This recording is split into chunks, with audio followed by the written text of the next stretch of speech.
Coming to you from the Black Swan Media Studios, this is Fireside Chats, talking to the real difference makers in the world. Now, here is your host, John Crump. Apparently, I can't get a day off here at all. I am joined by Flying Rich and also another investigative journalist that's working in the 2A space. We are broadcasting to not only the John Crump Live, but we also broadcasting to you to John Crump News Today, and also Gorillas and Guns, the Facebook page, and also the YouTube page, and the GOA page, and the Black Swan Media page. We're all over the place, Twitch, whatever. Today, we're going to be talking about some ATF leaks that came out. I am joined by Flying Rich, who has it, and another guy who actually beat me to the story because usually you don't have any competition, so I decided to take a nap before I published. Wrong thing to do. Stephen Gakowski, how are you doing? Stephen? Can you hear me? Oh, I can hear you now. Sorry. Okay. Yeah, I guess you shouldn't have taken that nap. Huh? Yeah, well, I usually don't have any competition, so I'm like, I'm really tired. Let me take a nap. I'll get out, then I'll push it. Then I woke up and people were like, have you seen this? I'm like, yeah. So you're going to keep me on my toes. Before we get into this, tell people who you are. Yeah, my name is Stephen Gutowski. For years, I was a firearms reporter at the Washington Free Beacon, but I actually just launched a new publication on Monday called The Reload. And that's where you can see the people can go and see the story about the leaked documents from the ATF on their plans for banning, so-called ghost guns. Yep. It is also now on MLN.com, and it actually links back to The Reload to give The Reload credit since they were the first ones to go with it. I want to ask you a couple questions, but first let me say hi to Rich. Rich, how are you doing? Good. I got my 0% lower right here. Will the ATF require a serial number for this? Rich is holding up a 3D filament. No, actually, it doesn't touch 3D firearms, by the way. But it does touch a bunch of other stuff. Steven's not going to give up his sources, as I will not give up my sources. But my sources are telling me, and I want to ask you, Steven, if your sources are telling you the same thing. But before let's talk about what it is. Basically, Biden administration 2 weeks ago said that they were going to have executive action on ghost guns and tasked the ATF to come up with some stuff. All of a sudden, they came out with a 107-page document that basically deals with so-called ghost guns and unfinished frames and a bunch of other stuff. I actually have a series of articles on that. Yeah, you can go to the site and see it, Ben Griffin. But I have a series of articles coming out on that. My sources are telling me that this has been in the works for a long, long time, at least a couple of years. Is your sources basically telling you the same thing? Yeah, pretty much. I mean, when you have, the deadlines that the White House gave out being, 30 days and 60 days, it's generally pretty clear that that's usually something that whatever agency is responsible for, the proposal that they've been working on for a long time. And I think that's certainly the case with both the pistol brace resolution and this unfinished, receiver resolution that was, published today or leaked today. And yeah, I wouldn't be surprised if the ATF has been kicking around ideas on these devices for a long time. I mean, we've seen, obviously,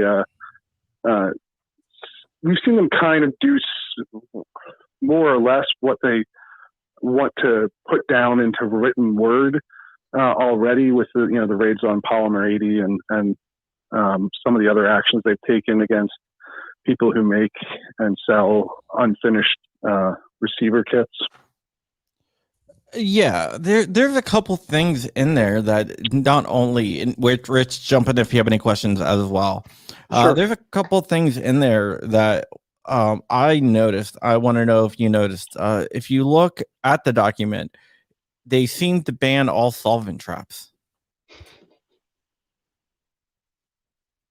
Yeah, I mean, it's a 107-page document, right? So there's a number of things that it goes into in there. It also even does stuff that people might, gun owners might appreciate in that with silencers and suppressors now, every part of the suppressor has to be serialized and go through the entire NFA process every time you want to replace a baffle or something of that nature. And this changes it to just serialize the outer component, the can, basically.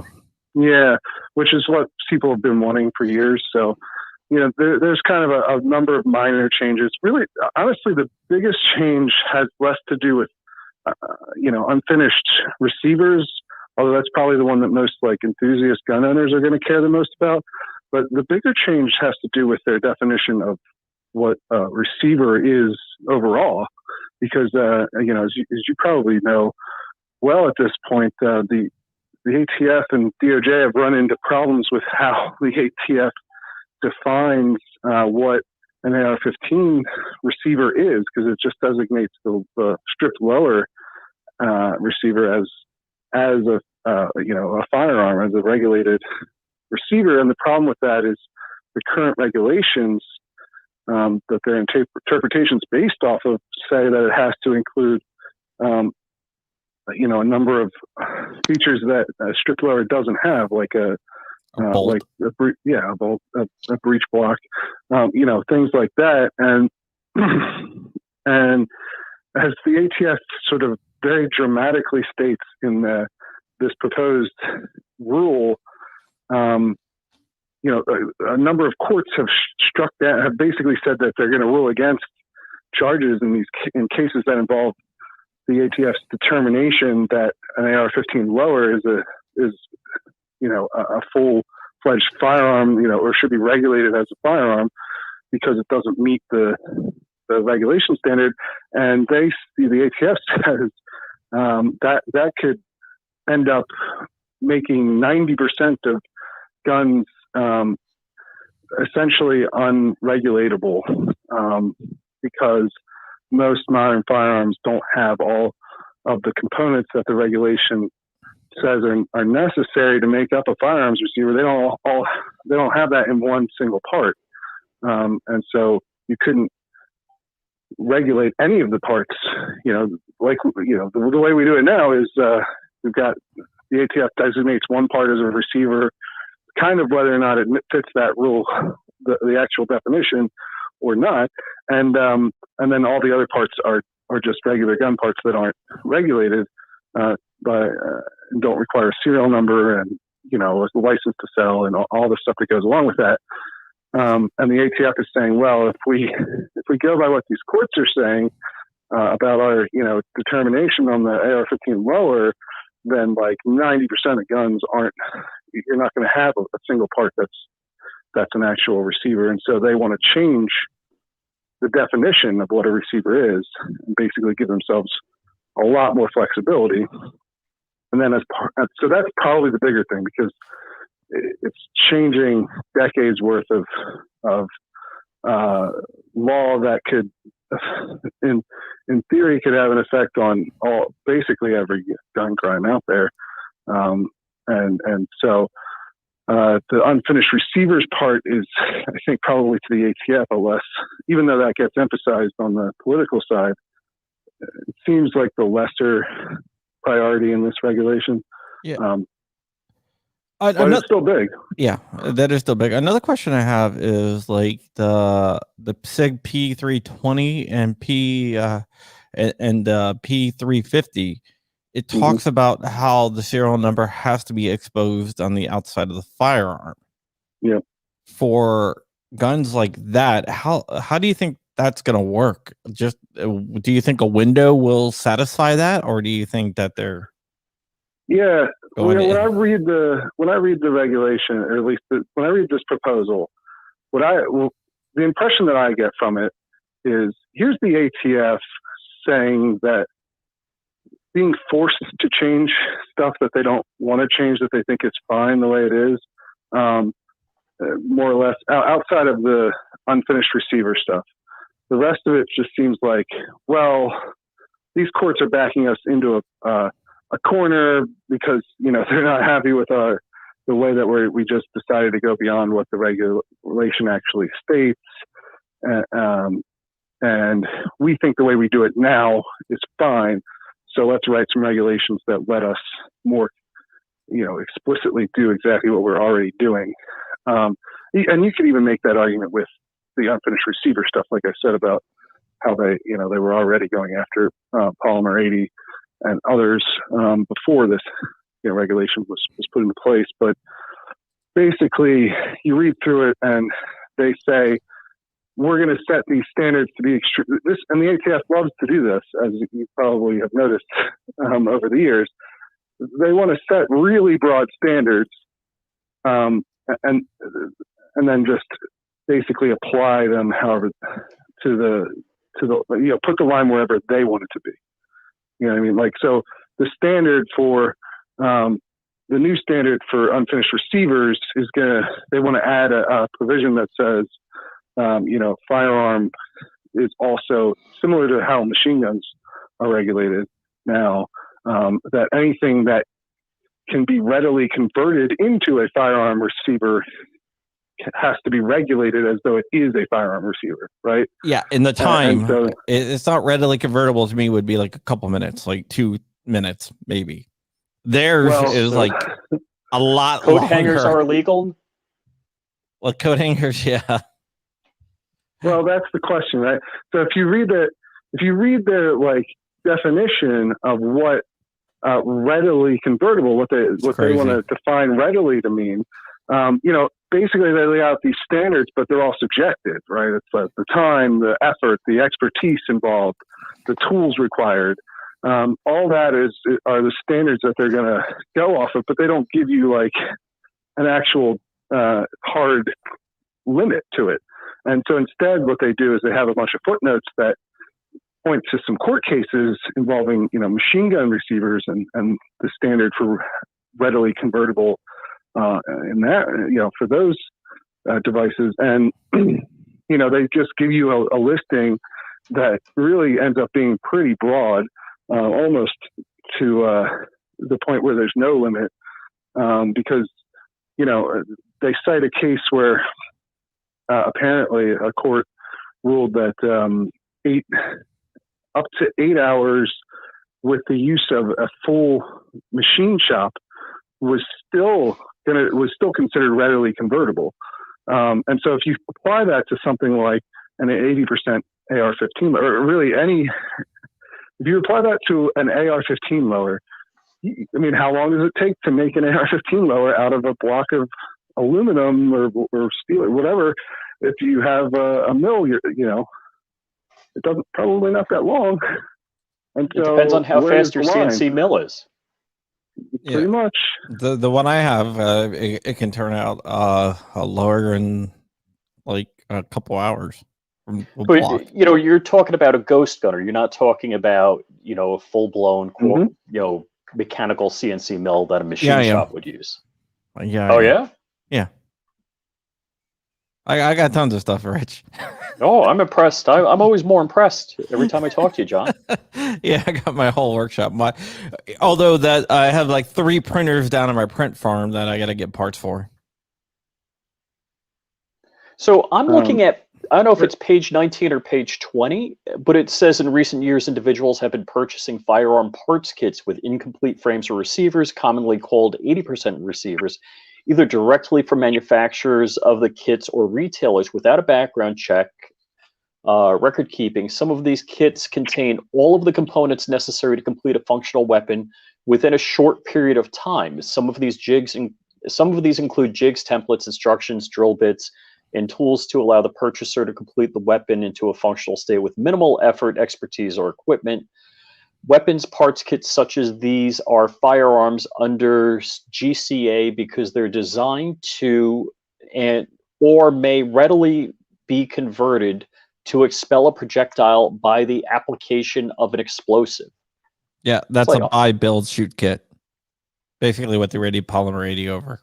Yeah. So in my mind, the question is, if I buy like an 80% polymer 80 lower, oh wait, that's not it, an 80% polymer 80 lower, Okay.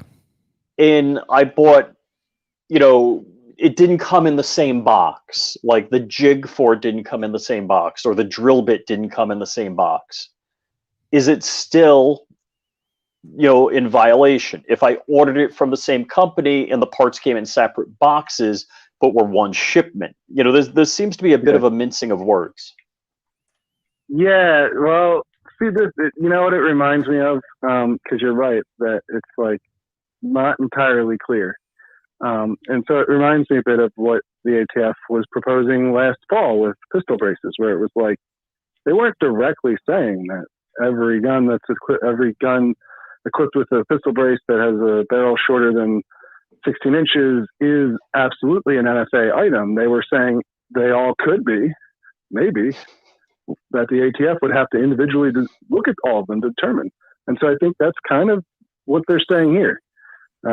Maybe a kit, maybe you could buy the jigs and then buy the 80% lower. Maybe not. They do at one point later on. They in the document they talk about the financial impacts, and when they talk about the unfinished receivers, they do suggest themselves that it would have a significant impact on some companies, some non-licensed, manufacturers of 80% lowers, basically. But also that the companies could either, one, become licensed and, just start making strip blowers at that point. I don't know why anyone would buy an 80% serialized blower. Kind of defeats the whole purpose of why people buy these things. But either way, and then the other suggestion they had was that they could just sell the kit and the lower separately. So it seems like maybe they could do that. But it's a little bit, I think that's like a 2-sentence part of the whole 107-page document. So, it's probably going to be a gray area that basically the ATF has set themselves up to say that that's a crime if they want to. Yeah, I mean, it's definitely going to be interesting. What do you think? I read in there one of the things that I concentrated on that was a little bit different from your article was the serialization of barrels. Did you get to that far or to that point?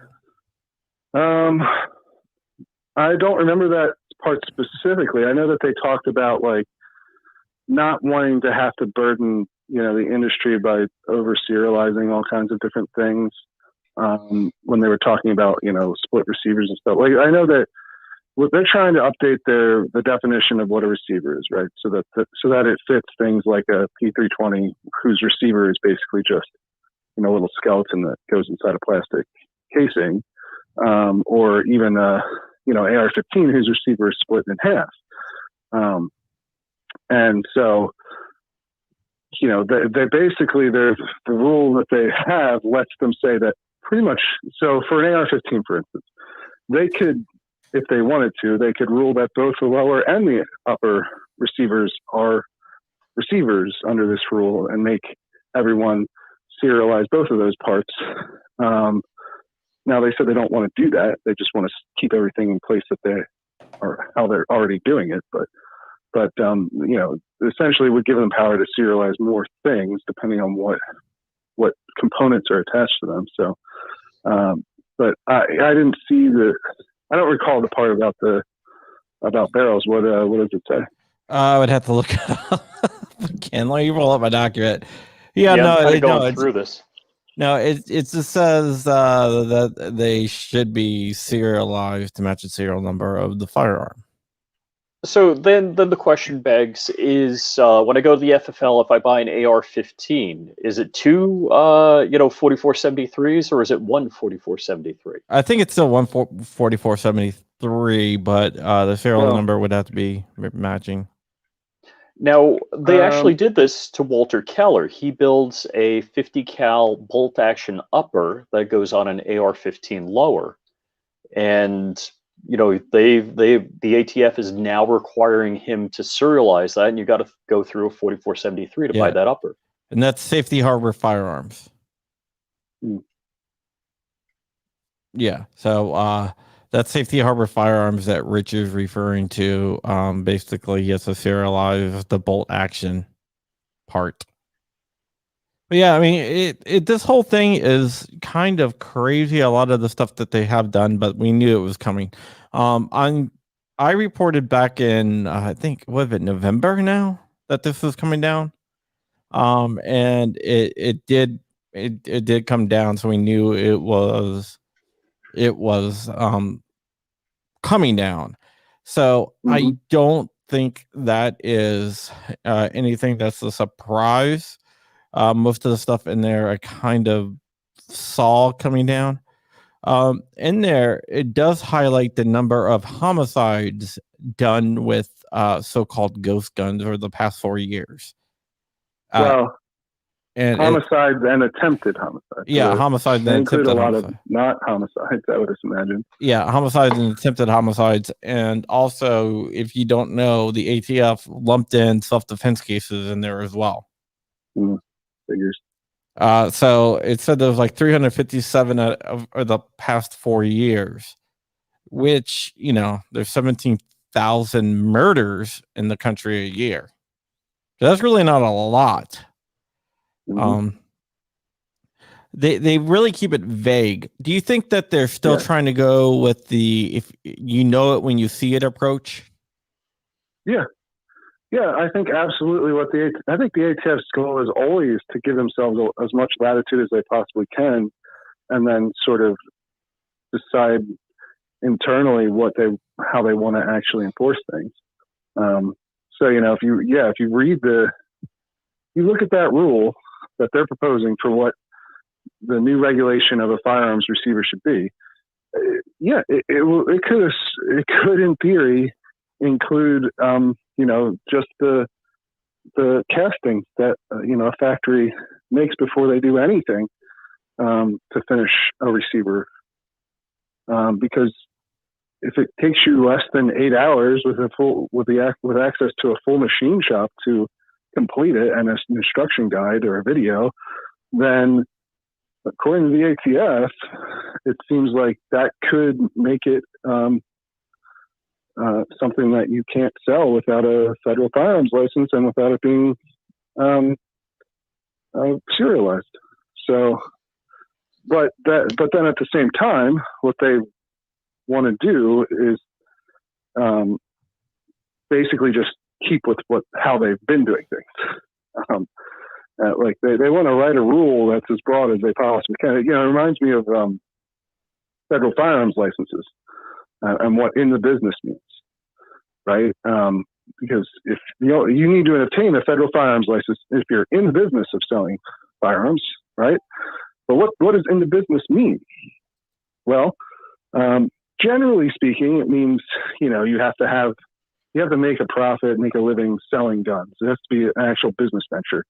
So you have a storefront or a company set up, or you buy guns and sell them purely to make profit, that kind of thing. And usually you do a significant amount of business each year, and that's when they think that there's the general line. But the ATF, the standard is that it could even be if you just sold one gun a year. That's it could be that if they want it to be.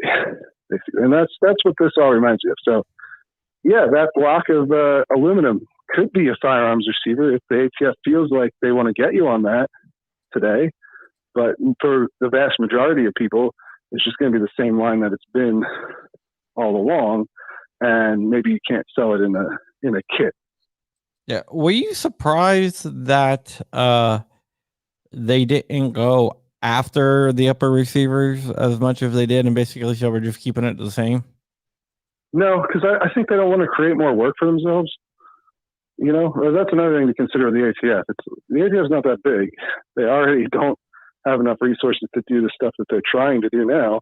Like even, you know, I mean, even the unlicensed gun dealer stuff, like they rarely prosecute that or rarely dedicate resources to it, even though their standard is potentially even someone who sells just one used gun a year in a private sale could be considered under the right circumstances to be to require a license. You know, but in real life, they don't actually go around and pick up people that really are violating that law and that most people would think should be subject to, you know, arrest and prosecution. I remember there was a case out in California where these people kept, they had basically, they would go and buy guns and then they would resell them to criminals. And they did it over and over and over again, and they never got prosecuted for it. Because the ATF just isn't, it's not really equipped to just monitor your regular sort of even low-level criminal activity like that. So yeah. I don't think they'll change anything in the practical sense. Yeah, according to my notes here, it talks about how they had to serialize the frame or receiver, barrel, or pistol slide with information that's must be placed in a manner not susceptible to being readily obliterated, altered, or removed. Mm-hmm. So they kind of like slipped that in there a little bit. Well, I think what they're trying to say with that is like, here are the things that we would consider as part of a receiver. So, I thought the slide, what are they called? Like the slide, it was like the slide rails. Yeah. So if it incorporates a slide rail like a pistol frame one would, I guess then that's one aspect of something that could be considered a receiver or a frame.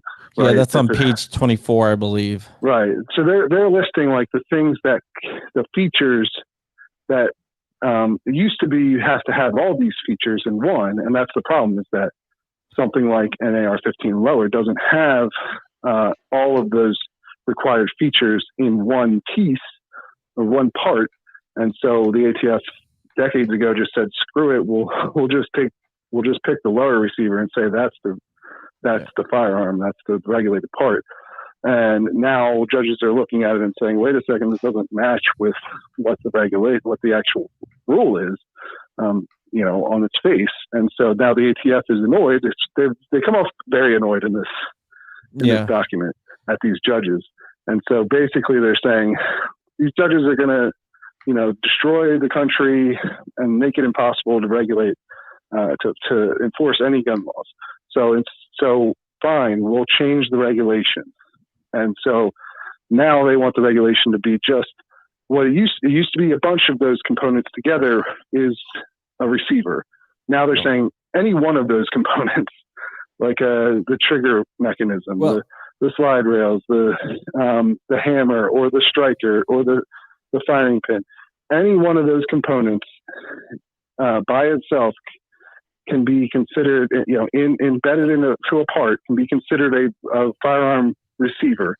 And then we will draw the line as, you know, on a case by case basis as to what part we consider a receiver. And we're going to try to avoid basically making the industry mark every part, you know, with serial numbers. We're just going to pick one, and then that'll be the thing. Well, it does talk about marking the slide or barrel in case the original components are separated, so it will help them trace it.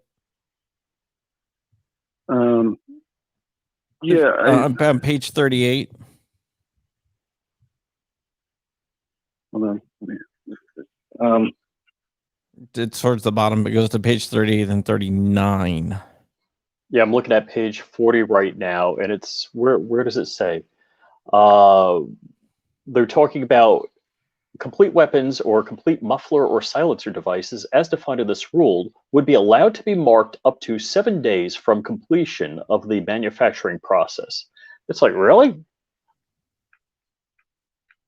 But what I'm talking about is the marking of the barrel and slide. If you look on page 30, it says requiring federal firearms licensees to mark in this manner on each identified part as a frame and receiver would make it possible for the ATF to trace the firearm if the manufacturer's or importer's name, city, or state is marked on the slide or barrel and the original components are later separated. I just want to get your opinion on what they're talking about there. Yeah, that's a good question. Let me read this section real quick. What was your take on it? What did you think? I think it's very unclear, and it gives them a lot of leeway to say, hey, this has to be marked or this doesn't have to be marked, and they can basically go back and forth and choose what they want to do at any time they want to do it. Yes, that is. Yeah, reading it, that's exactly what they're saying. That they're not necessarily saying that they're going to require markings on every one of these parts. Like I was saying earlier, now they're saying that a receiver could be anything that has one of these individual components in it. So if it has the breech is a separate, like if you have a gun that's where the design has the barrel and breech are one piece and they're separate from other parts of the gun, then under this rule the ATF could say that's a receiver. You have to mark that. But and they admit in here in the section you're talking about that could lead to several different components potentially being classified as receivers and needing markings and all of that. But what they say is basically that they will. That one, I think that they're going to, if they've already made designations on guns, like a AR-15, for example, that they aren't planning to change those. Yeah. And they're not planning to add requirements for the upper receiver, right? Even though they could, under the new, what they're proposing, they could change it if they wanted to. They're just saying that they're not going to. And so, yes, with this new rule, you could see it down the line where the ATF changes their mind and says, yeah, we're going to require you to mark anything that now qualifies as a receiver. And also, because the receiver includes the definition, it would include the sort of added term readily convertible to, that you'd also have to serialize anything that could be readily converted into a receiver. Now they do say they do have suggestions for limits on during the manufacturing process.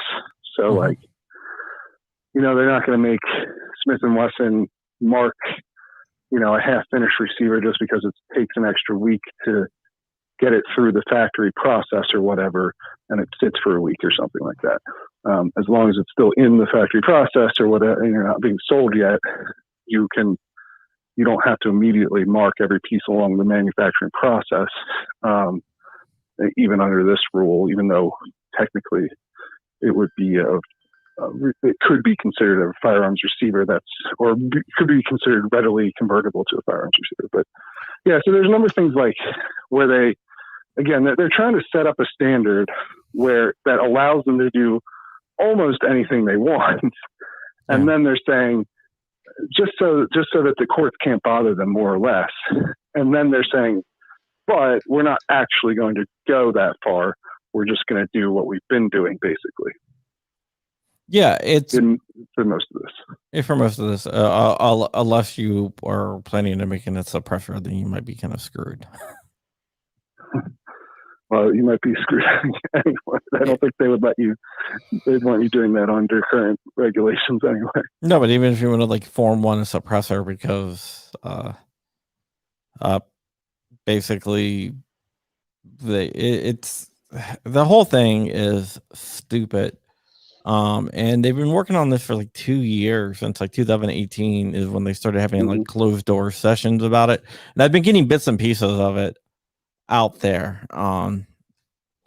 And there's another one on pistol braces that is being worked on. I don't think it's to the point where this one is, but it's been worked on for about the same amount of time, and we saw a little bit of it back in December, but the one I'm hearing is going to go a lot farther. Yeah. I have had a little sneak peek, but I don't want to break it until we have something more like this. Yeah. Although with you coming in here and doing this stuff, I'm gonna have to be on my toes. Yes, certainly. Yeah. But yeah, no, I mean, the only limit they give themselves in there, or the only suggested limit for what readily convertible means in the context of a regular firearms receiver, is one case that they pointed to where the conversion required a trained gunsmith who had access to $65,000 worth of specialized equipment. So in that case, the receiver would not be considered readily convertible, right? So you see how that's the only limit they suggested, they hinted at. They didn't give any limits, right? They just said, we're going to highlight some court cases for you as to what readily convertible has meant in the past for, machine gun receivers. And, hey, some of those, are pretty out there. 8 hours with access to a full machine shop is, this was still considered readily convertible, according to this one case. So maybe your 80% lower is readily convertible too. If it takes you, less than 8 hours to work on it with standard, drill press or mill that you own, or even access to a complete machine shop. So, and the only thing that's a limit is if the conversion requires a trained gunsmith and a ton of specialized equipment. Otherwise, I don't know, could be. And then they'll just draw the line wherever they feel like it. And it seems like they want to just draw it where they've been drawing it the last couple of years. Yeah, they don't really define like a trained gunsmith either. No. So they can say, "Oh, no, it's all subjective." It was like, and I think it was more like a master. I can't remember the exact term they used, but I don't know. It's very interesting, and I've been around guns a long time, and $65,000 worth of equipment, that's a lot of money in equipment, and you can make firearms with a lot less than that. So I think they set the bar extremely high for themselves. Yeah. Now, and they're of course not, they're almost, I would say, intentionally not even setting a bar, really. They're just saying, here's the subjective criteria we're going to apply to this. And then here's some court cases that kind of deal with this question. And then you figure it out from there. Now I think they are offering they created like a program where people can voluntarily submit. This was more for this was less to do with unfinished receivers and more to do with determining which part of a gun is the receiver. Companies that can, make new gun designs can voluntarily submit them to the ATF, and the ATF will tell them which part of it they think is the receiver. But yeah, I mean, it reminds me a lot of the proposal last fall, where it was like, here are the subjective things that make an AR pistol into an unregistered illegal SBR, and they're all subjective, and we're not going to give you any, real measurements or weights weights or whatever to determine whether or not your particular pistol braced AR is an illegal SBR or not. We're just going to sort of imply that it could be, and that the only way to know is if the ATF specifically examines it, and the only way to have the ATF specifically examine it is basically to commit a crime with it. And so it's, they just leave it out there as like, maybe you're a felon. Yeah, we don't know. We'll let you know when we arrest you and throw you in jail. Exactly. There's definitely vibes of that here, where it's like, maybe that block of aluminum that vaguely is in the shape of an AR, even if it's not in the shape of an AR, maybe it was from an order for AR factories. It was destined to be a lower at one point, and so it's designated to be one, and then you have a hold of it somehow, and maybe that is an unfinished lower. I don't know. We'd have to wait and see. Were you surprised? The ATF would have to tell you. Were you surprised they didn't go after 3D printed guns harder? No, because it's much more difficult to do that under current law, I would say. I think they're going to go after it with ITAR again. Yeah, I guess they could try to do that weird roundabout thing with gun files. Yeah, that's what I'm hearing. Of course, that's a pretty absurd form of attack there. Hey, they did it under Obama until they removed it. Yeah. So true, but they were probably going to lose it in court. That's why they did that whole thing. But because it's a fairly absurd argument that they make with when it comes to that. But you could see something like that. I don't think that would have to come from the State Department, though, I believe. That would have to come from the State Department. It wouldn't be from the ATF. So, yeah, when it comes to the ATF and 3D printed guns, there's not as much that they can do unless you're selling them to people. Well, what they're saying is you have a serial number on a metal plate on the 3D printed gun. Yeah, but that's only if you sell it. And so, yeah, they do have some stuff dealing with 3D printed guns, and which would basically be situations where you make a gun at home and then you sell it to an FFL, and then that FFL would have to mark it, basically put a serial number on it themselves before they can sell it to somebody else. Yeah, that more applies to like if you go sell it to like a gun shop or something, not if you sell it to your neighbor. As long as you're not making it to sell. Yeah, and they can only do that. So that's where like the ATF is much more limited, because they can really only handle situations that involve the sale of guns, because that's how the federal law works. The ATF governs licensed dealers and oversees licensed dealers, and so it can tell licensed dealers that if they get a gun that's made by that's a homemade gun and isn't serialized, that the dealer has to put a serial number on it, which is what they're talking about with the metal plate thing. And it has to meet certain standards. You can't. That's why it has to be a metal plate. You can't just carve it into the plastic.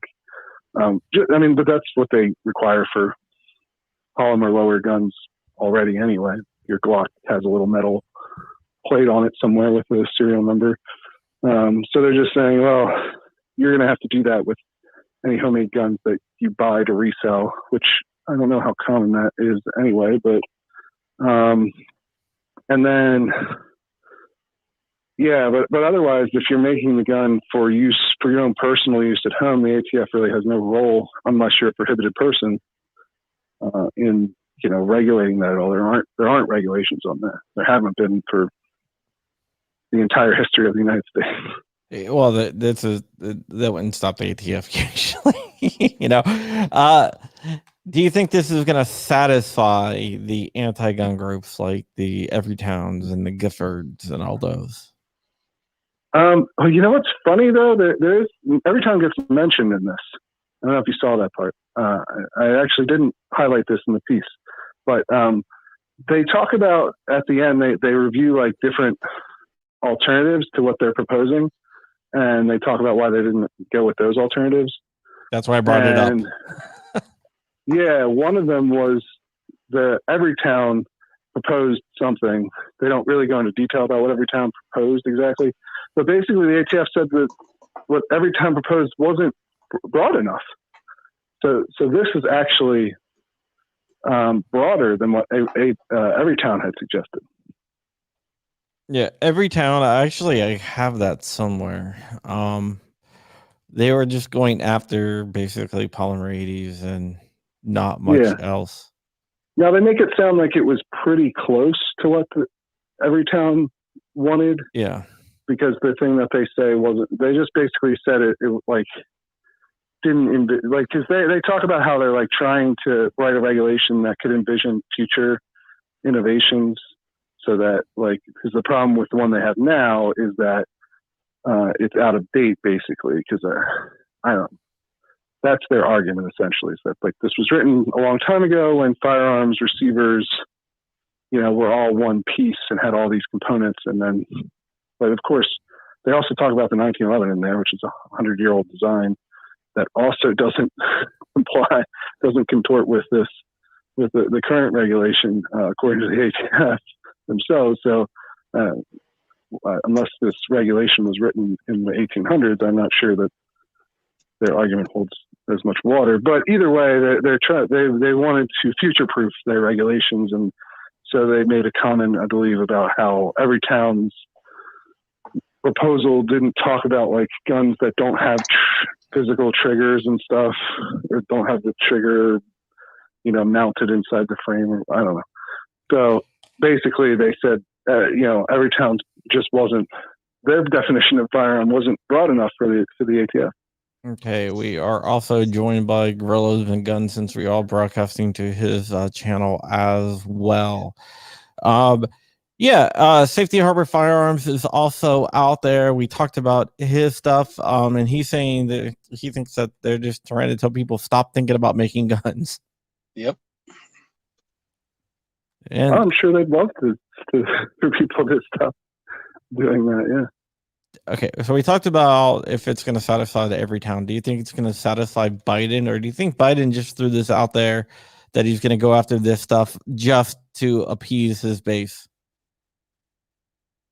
I think certainly the president was under a lot of pressure to do something, especially because he promised so much to gun control advocates during the election, right up to, a half step from full confiscation of AR-15s, and you can't get any of that passed through Congress.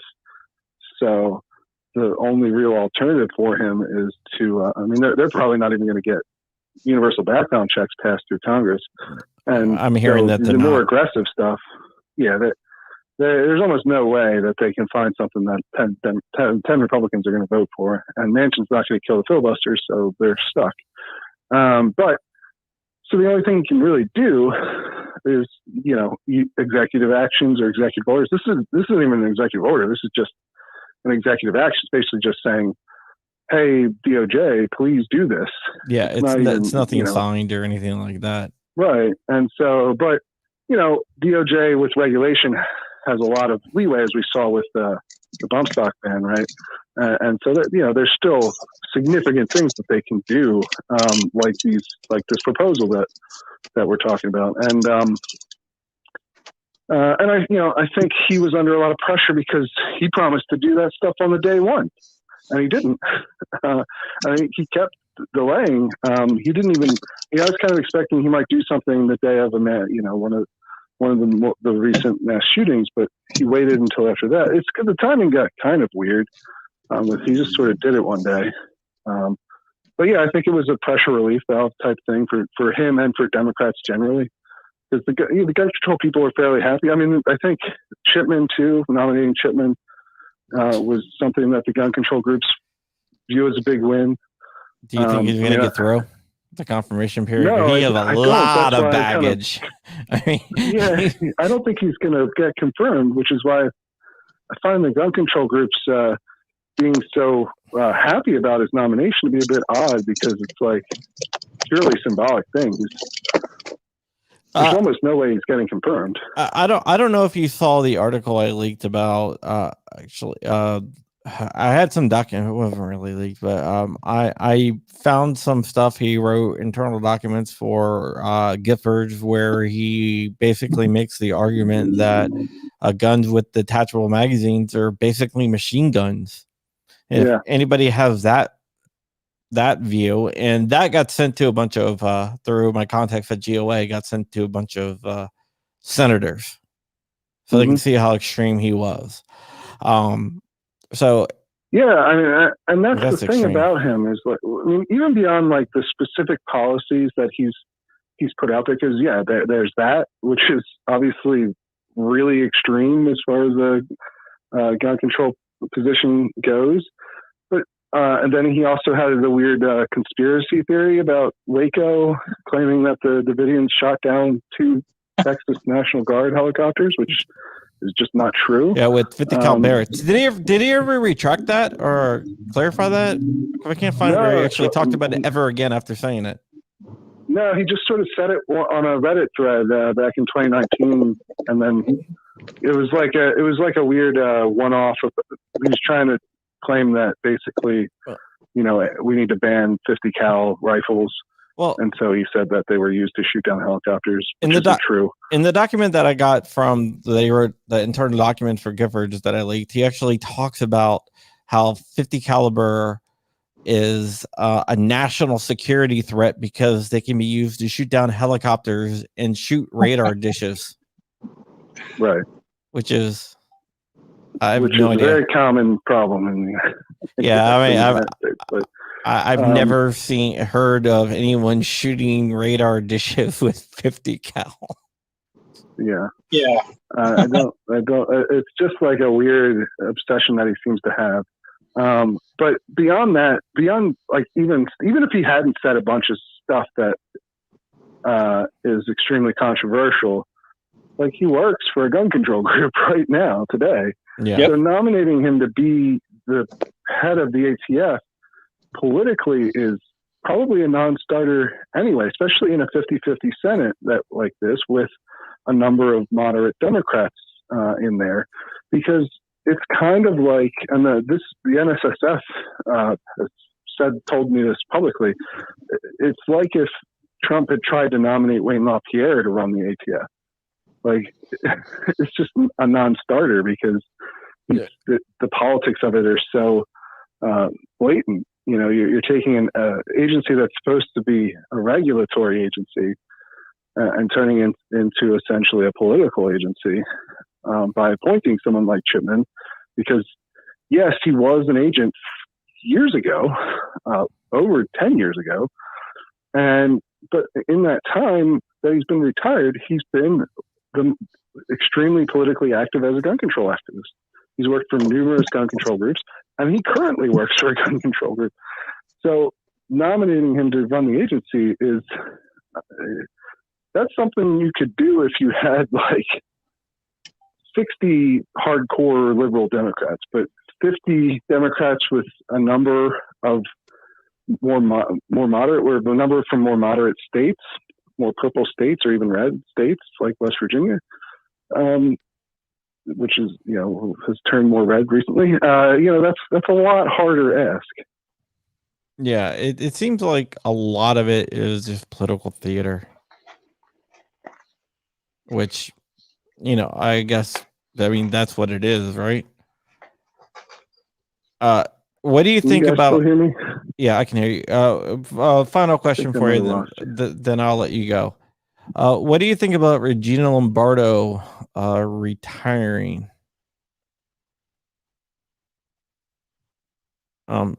Stepping down as head of the ATF. All right, it looks like we lost him. Yeah. But yeah, that was go ahead and give Stephen a follow at thereload.com. He is a investigative journalist, and it's great to have more investigative journalists, and especially one with the pedigree like him in the whole entire thing. But yeah, let me just let's send him a text message saying, "Hey, we were done anyway." I'll just send him a text message after this. But yeah, what do you guys think? So it seems like they got a hard on for the 50 cals. Yeah. It's a long read, that document. There's a lot of definitions in there. They don't really define readily convertible. And like you've been saying, is it 8 hours with $60,000 worth of machinery? Is it? I mean, can I grab my channel locks and a coat hanger? What's readily convertible mean? Well, Right. they don't really define that, and like you said in the document, they highlighted a case where it took 8 hours. Can I 3D print a lightning link and go full auto? Yeah, I mean, I would yeah, his phone cut out. But I mean, I know I didn't say I would. I mean, here's the thing: if they ban, for example, if they make, I saw an interesting meme. It said, Biden making all AR-15s, NFA weapons because he compares them to the machine guns. Biden realizing that now he gave people reasons to make their AR-15 machine guns. It's the same penalty. Why wouldn't you, right? Right. Yep. I'd be converting all mine right away. Yeah, I'm not complying with that BS, man. Indeed. Yeah, we are broadcasting. That's the thing with the government. They love to keep things unclear and open for interpretation, so that way they can just make up the rules as they go along. Yeah. Just so the end goal is just to get everybody's weapons away from them anyway. Yeah, take over. There's something called Chevron difference, right? And Chevron difference mean a deference. I can't say the damn word. Deference. I know. It's not difference. I just can't say deference unless I really, really think about it. I don't think about it. It comes out difference with deference, which means if a regulation is unclear, the courts will go back to the ATF, and usually that works. And the 6th district for the bump stock thing, that's how GOA won the bump stock case, because they said in a criminal case you can't freaking claim Chevron deference. Yeah, Walter says that Lombardo is gonna go work for Giffords, which might be the case there. All right, but yeah, it is definitely interesting. He did scoop me on it. I had the document, and I was like, yeah, I want to, I'll submit it, because usually I don't really have that much competition. But he launched his website yesterday, so I was like, cool. No one's gonna beat me, so I'm just gonna go take a nap. I woke up, I'm like, God damn it! You get to take naps? I'm jealous, John. Okay, you want to keep my schedule, Rich? Oh, I don't know about that. I'll call you at 3:00 in the morning when I'm working on something. No, don't bother. Just to talk. Then call you back at 6 a.m. You're one of them. I sleep when I can. So I'm just really surprised. So here's the interesting thing. Gosh, who is it? Was it Rush Limbaugh that always said the Democrats will tell you what they're afraid of most? And, whether it was, I think he first said that in reference to, what's her name? The governor of Texas. Why can't I think of it? What's her name? The governor of Texas? Yeah, she was running as VP with, was it Romney? So Sarah. That's Alaska. Yeah, Alaska. I'm sorry, Alaska. What? Okay, why am I blanking? Sarah Palin. All I see is Tina Fey in my head. Sarah Palin. Sarah Palin. So it seems to me, when we look at gun laws as a whole, one, they're afraid of 50 cals. They're afraid of AR-15s. But for some reason, the guns that are killing all the people, which is pistols in Chicago and other cities similar to Chicago, they're the ones that are killing all the people. But they're concerned about the devices that kill less than 500 people a year. Which, Because they look scary. Yeah, but I think it's even more insidious. I think that those are the devices that we would use against the government if it ever came to it. That they're more worried that you had something that could be used against them. Look, nobody cared about a riot until January 6th. All of a sudden. And then you have, 10, 20, 30,000 National Guards troops and barbed wire and 10-foot fences around D.C. But nobody cared that all of the cities burned all summer long. That was okay. That was a peaceful protest. So I think the government only cares when it comes up to their butt, when it's their butt on the line, when it's their bacon in the frying pan. Yeah, you might be right. Unless it's a ghost gun. Ooh. I can't wait till West Palm Beach has a gun buyback because I got a box of these. Dude, Bad 3D prints. I am going to 3D print a bunch of crap, go turn it in, and go buy myself a new, I don't know yet, like a new 9mm caliber AR or something like that. Or Good use it old by AR-9. ammo. Yep.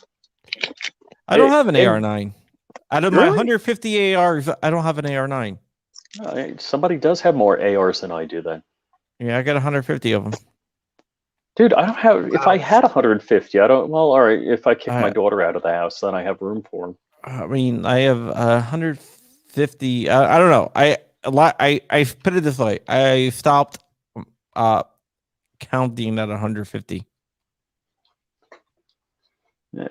And so you clean and lubricate 3 a day, this 3 week. This way, they're all cleaned each year.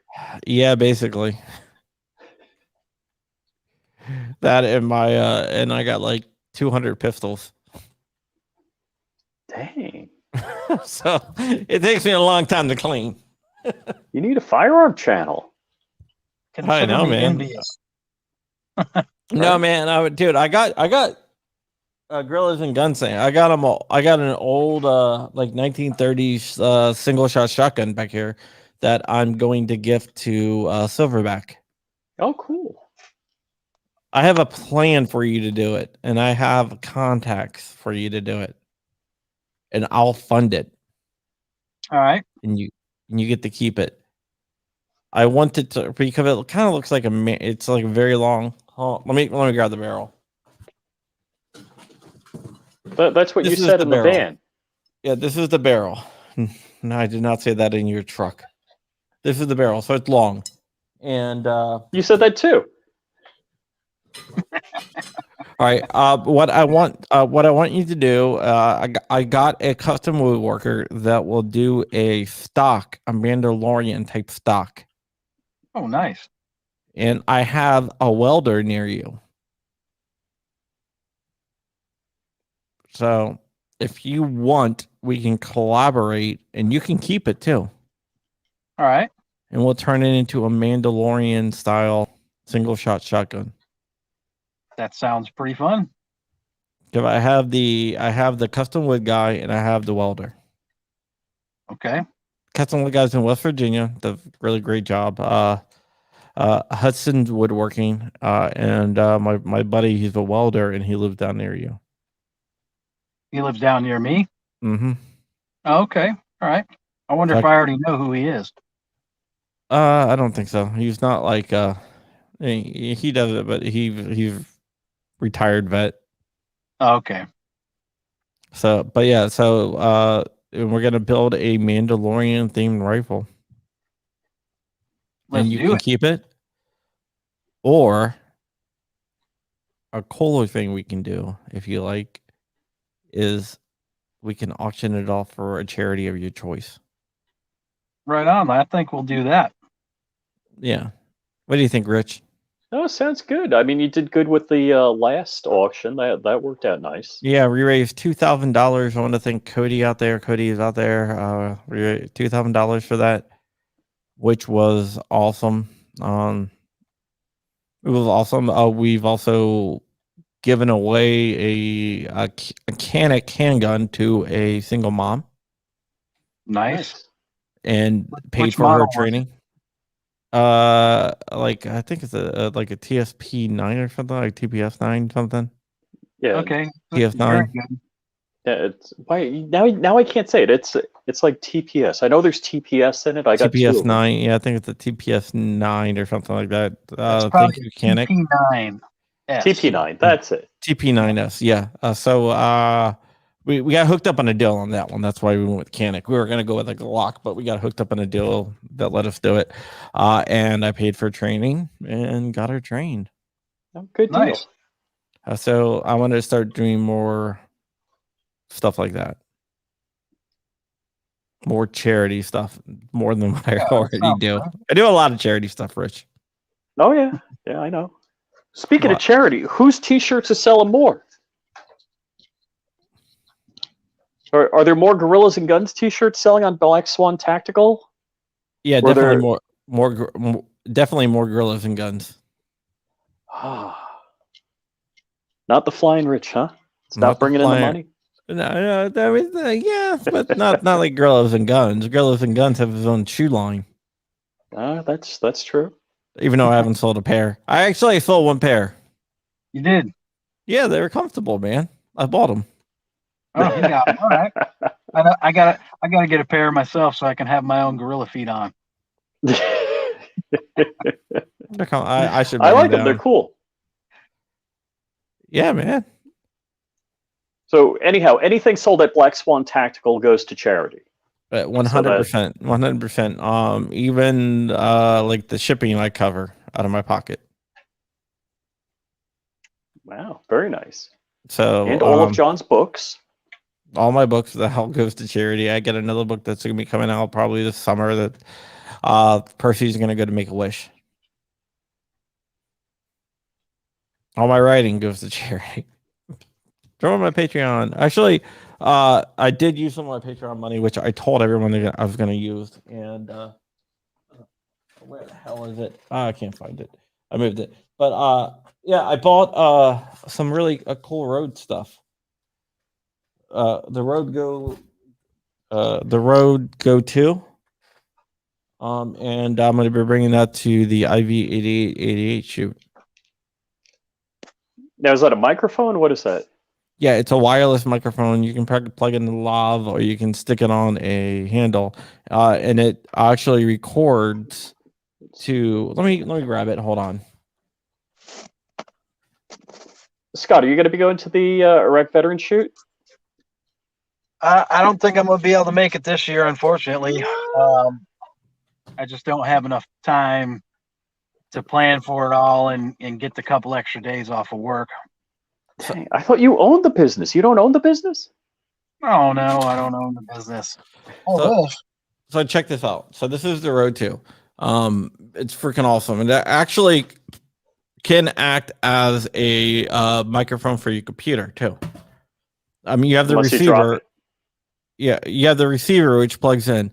But this is a cool thing. It records in dual channels, so each channel separated out. And it comes with two of these, which is the transmitter, and a receiver. Oh. So it'll record dual channels to the receiver if you want. Oh, that's cool. So then we need a computer, so it can record there, record to your channel, or it also you can put the receiver into your phone. It will connect to iPhones and Androids and basically act. Didn't understand that. Whatever. Act as a mic for your phone, and it have little wind mics, so it actually has a mic built in, or you can use a lav or whatever, and have this little attachment here, and it records. So you can have 3 backup recordings. Basically, each mic will record everything, and then the receiver will record. Oh, that's very cool. And it's uncompressed audio. Uh-huh. And each one has 7 hours of memory. Very cool. So yeah, these are really cool. I would highly recommend these, and the sound is like quality professional sound. And how much something like that go for? th- uh 300. Okay. And then the lav mics, the lav I got right here, this is a Rode Lav, which is another $70 because it's a really high quality mic. Mhm. Sound stuff is expensive. If you want good That stuff. can't be. Luckily, I have AMOLand, which bought me this Shure mic, which is like the Ferrari of mics, and I got my little Rodecaster here. Nice. So yeah, so thank you, AMOLand. All right. Any other questions on the leaks or anything before we go? So it seemed like it's a request for comments also. So they're talking about a It's not a hearing in request for there. comments yet. It will be. So none of this is going to go into action in like the next 30, 60, 90 days, but it's something that they're looking to do. Well, maybe within the next 60 to 90 days, definitely not 30, and it's probably going to be more than that actually. So if you want to get anything that's potentially regulated by that document, you probably ought to pick it up now. Yeah, you have time, but I would definitely start working on it.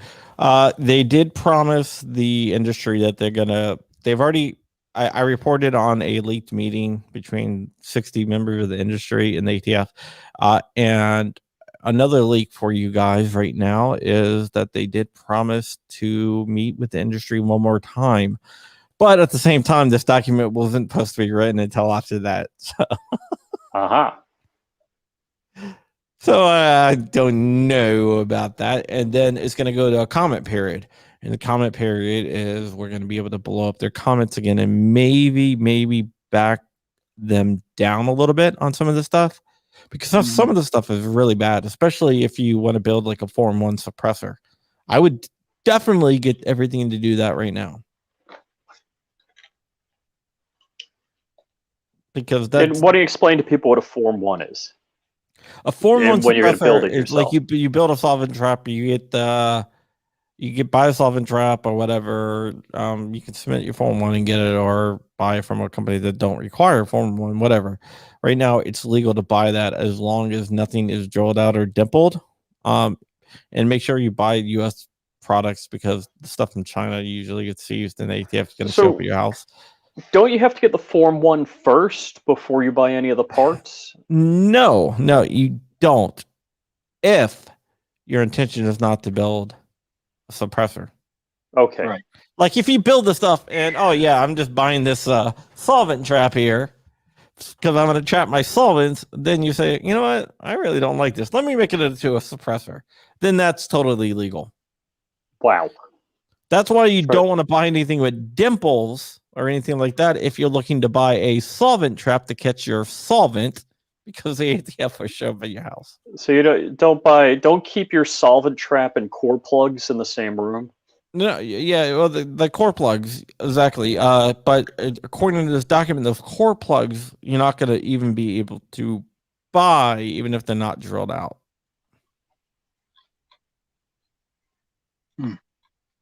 So if you want to build, if you want to get a solvent trap to catch solvent, it might be the time to do it now.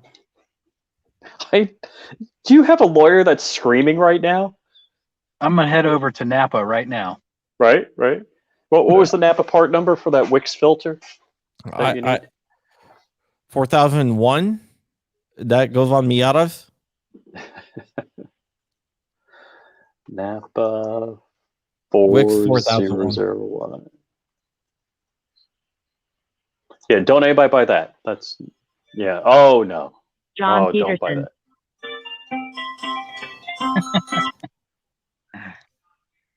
That's an interesting person. Don't Google that guy's name.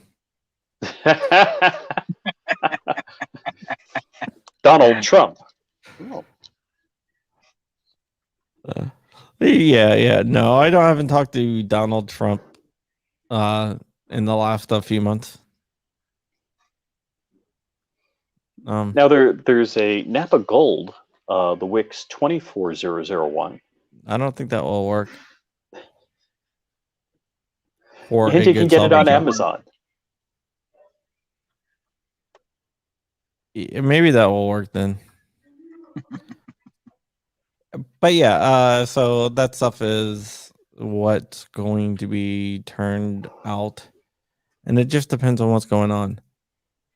But anything else before we get out of here? No, that's it. Just go Black Swan Tactical, buy stuff. Yeah. It's for charity. It makes you look good. It makes you feel good. Yeah. Let's see. And you can get something like this over there. Let's see. Is that it? This way. Move this way, yeah. Okay, and you guys want to see the chat die out really quick? I'll do it right now. You ready?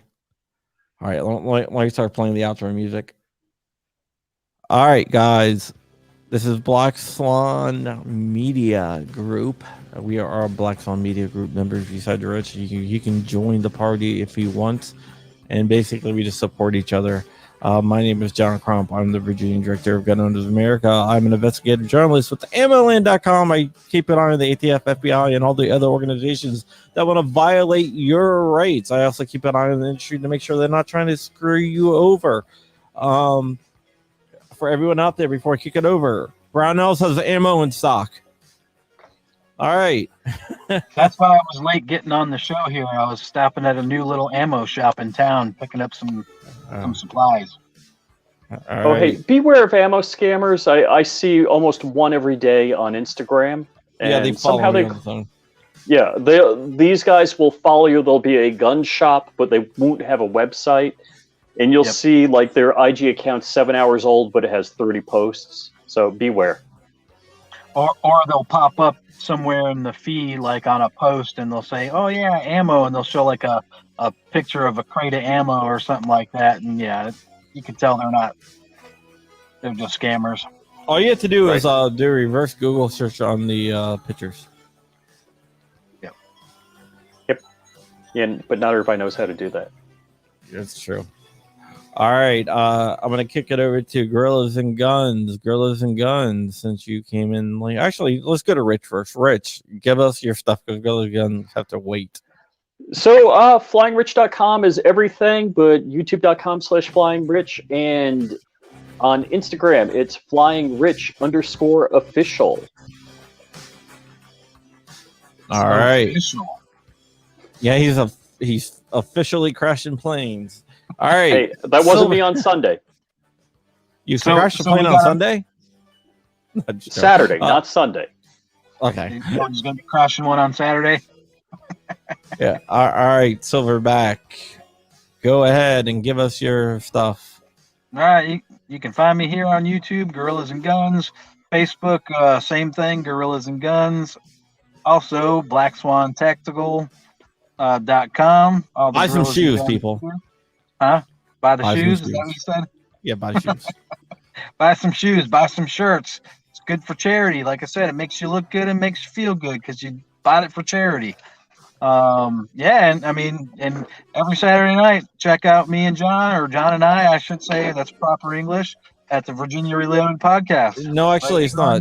It's not. Me and John is actually technically correct. Really? Okay. Yeah.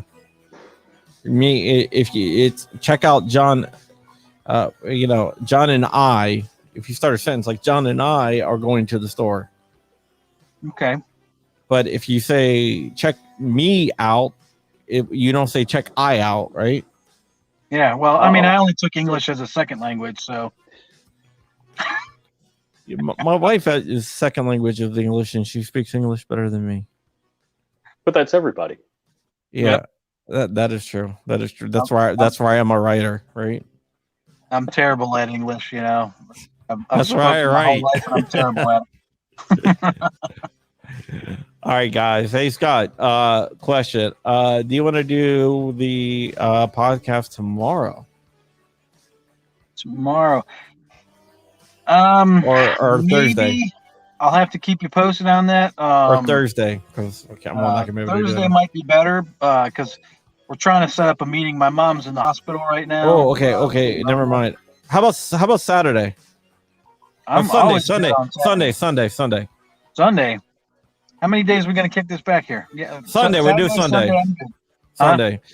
Sunday, we're moving Virginia Reloaded to Sunday this week, so be there. Check out Walter on Lifestyle of the Locked and Loaded with Hank at 7 p.m. At 7 p.m. They have an ATF agent on. Okay, well, I got to get out of here. I got to get to my son's thing that's going to be at his school. He's going to go for his first communion this Saturday.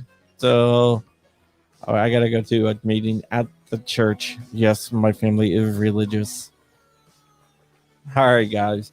Thank you so much for watching Fireside Chats with John Crump and also with Flying Rich and Silverback Bananas. Got airs today. You've been watching. Okay.